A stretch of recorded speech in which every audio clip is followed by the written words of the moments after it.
গরমে মাছ মাংস ডিম খেতে ভালো লাগছে না। হাতে সময় আছে তো 10 মিনিট, তাহলে চলুন এই রান্নাটা করে নিই। স্বাস্থ্যকর খাবার তাড়াতাড়ি রান্না হয়ে যায় আর খুবই কম উপকরণ প্রয়োজন পড়ে। তো এখানে দেখো আমি নিয়েছি আলু, লঙ্কা, আদা গ্রেট করে নিয়েছি, টমেটো নিয়েছি আর পেঁয়াজ কুচিয়ে নিয়েছি।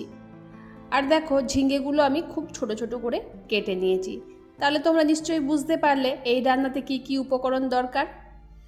এবার আমি কড়াইটা বসিয়ে দিয়েছি এবং খুব সামান্য পরিমাণে তেল দিয়েছি। তাতে বাড়িতে ছিল কতগুলো বড়ি, বড়ি খাওয়া খুব ভালো, সেই জন্য এই রান্নাতে আমি বড়িটা অ্যাড করছি।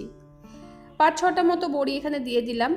হাফ চা চামচ মতো এখানে দিয়ে দিয়েছি গোটা জিরে, হাফ চা চামচ মতো দিয়ে দিয়েছি এখানে 5 ফোড়ন।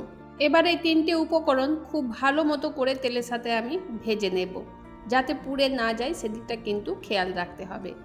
আর আমি আজকের রান্নাটা পুরো লো ফ্লেমে করব। এই রান্নাটা করতে গেলে একটুখানি লো ফ্লেমেই করতে হবে, তাহলে স্বাদটা আরও ভালো হবে। মশলাগুলো ঠিকমতো ভাজা হয়ে গেলে এখানে দিয়ে দিলাম আমি পেঁয়াজ কুচোগুলো। পেঁয়াজ দিয়েও খুব ভালো করে আমি নেড়ে চেড়ে ভেজে নিলাম। আর আজকের পেঁয়াজ ভাজাটা কিন্তু খুব ভালো করে ভাজিনি আমি, একটু একটু হালকা কাঁচা কাঁচা আছে, সেরকম শক্ত আছে সেরকমভাবে রেখেছি, কিন্তু তোমরা অবশ্য দেখতেই পাচ্ছ ভিডিওতে। তারপরে আবার সামান্য পরিমাণে তেল দিয়ে দিলাম, ওই তেলের মধ্যেই আদা গ্রেট করে দিয়ে দিলাম। তো দেখতেই পাচ্ছ আজকের রান্নাটা এক কড়াইয়ের মধ্যে সব হয়ে যাবে, কোনো তুলে রাখার ঝামেলা নেই, কোনো ভাজাভাজির ঝামেলা নেই। একটু হাতে সময় থাকলে এই রান্নাটা তাড়াতাড়ি করে নেওয়া যায়। ভালো করে সব মিক্স করে নিলাম। তারপর কেটে রাখা আলুগুলো এবার এখানে দিয়ে দিচ্ছি। এই আলুগুলো দিয়েও আমি একটুখানি ভেজে নেব। তো বন্ধুরা, আমার এই রান্নার ভিডিওগুলো তোমাদের কেমন লাগছে অতি অবশ্যই আমাকে জানিয়ে দিও কমেন্টে। আর নতুন কিছু রান্না দেখতে চাইলে অবশ্যই সেটাও কমেন্টে জানিয়ে দিও। আলুগুলো দেখো খুব ভালো করে আমি ভেজে নেব, সেজন্য একটু ঢাকা দিয়ে দিয়েছি, কারণ এই রান্নাতে আমি কোনো জল ব্যবহার করব না। আলুগুলো খুব ভালো করে এখানে ভেজে নিয়েছি। দেখো পেঁয়াজটাও ভাজা হয়েছে খুব ভালো করে। আমি তখন ওই জন্যই বললাম যে একটু কাঁচা কাঁচা আছে, শক্ত আছে, কারণ আমি আলুগুলো দেব, আলুগুলোর সাথে পেঁয়াজটা আর একটু ভাজা হবে, সেই জন্য আমি কিন্তু তখন খুব ভালো করে পেঁয়াজটা ভাজলাম না। এবার দেখো কেটে রাখা টমেটোগুলো দিয়ে একটুখানি নেড়ে নিলাম।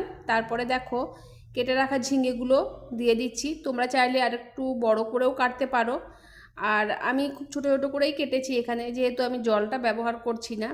আর ঝিঙে থেকে আলাদা একটা জল বের হয়, তো তোমরা দেখতেই পাবে কতটা পরিমাণে জল বের হয়েছে।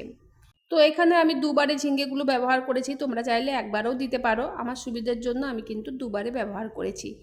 কেটে রাখা লঙ্কাগুলো আমি এখানে দিয়ে দিলাম। তোমরা ঝালটা নিজেদের স্বাদ মতো দেবে।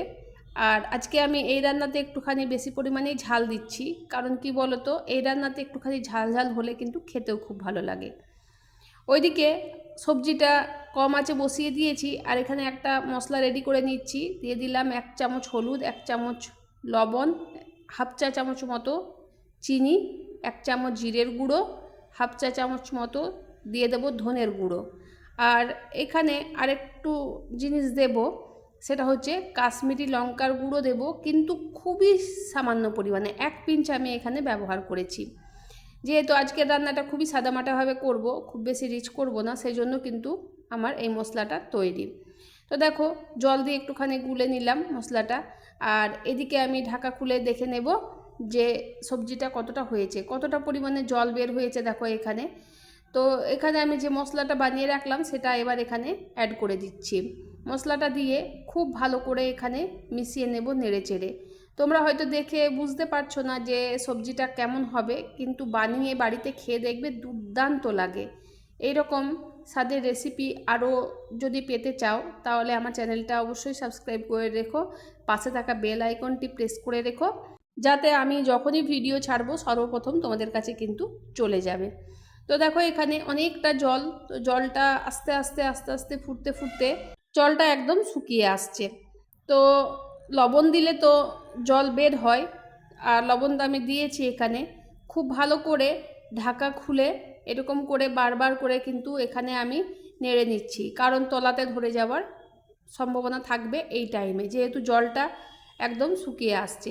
খুব ভালো করে আমি কিন্তু একটুখানি আলুগুলো ভেঙে দিচ্ছি। তারপর এখানে আমি একটা মশলা করে রেখেছি, সেটা হচ্ছে সর্ষে আর 2টো কাঁচা লঙ্কা একটুখানি লবণ দিয়ে এখানে আমি কিন্তু পেস্ট করে নিয়েছিলাম। তো সেটা এবারে দিয়ে দিলাম। এই রান্নাতে এই মশলাটাই সবচেয়ে গুরুত্বপূর্ণ। তোমরা খেয়াল রাখবে যে এই মশলাটা যেমন দেওয়া হয়। অনেকেই সর্ষে খেতে চাও না, মানে খেলে অম্বল, গ্যাস এসব হয়ে যায়। তো তাদের জন্য বলছি, এই রান্নাটা একবার বানিয়ে খেয়ে দেখবে, তাদের কিন্তু কোনো অম্বল গ্যাস হবে না। তো ভালো করে ফুটে গেছে আমার এখানে সবজিটা। তারপরে আমি দিয়ে দিলাম সর্ষের তেল। তোমাদেরকে আমি আগেও বলেছি, যে কোনো সর্ষের জিনিস রান্না করলে কিন্তু একটুখানি নামাবার আগে সর্ষের তেল দিয়ে নামাতে হয়, তাহলে আরও স্বাদটা ভালো লাগে। তো এইখানে আমার হয়ে গেছে এই যে রান্না, গ্যাসটা একদম বন্ধ করে দিয়েছি। তো ফাইনালি আমার রান্নাটা কমপ্লিট। চলো তোমাদেরকে দেখিয়ে দিচ্ছি আমি একটা থালাতে সার্ভ করে। সবজিটা এত সুন্দর হয়েছে, বাড়িতে কোনো সবজি না থাকলে এই কতগুলো উপকরণ দিয়েই কিন্তু এই সবজিটা রান্না করা যায়। স্বাদ দুর্দান্ত, অপূর্ব একদম। আর শুকনো ভাতে এটা কিন্তু খুবই ভালো লাগে। তো আজকের ভিডিওটা আমার এই পর্যন্তই। দেখা হচ্ছে তোমাদের সাথে আবার কোনো নতুন ভিডিওর সাথে। ততক্ষণের জন্য তোমরা সবাই ভালো থেকো, সুস্থ থেকো। টাটা বন্ধুরা।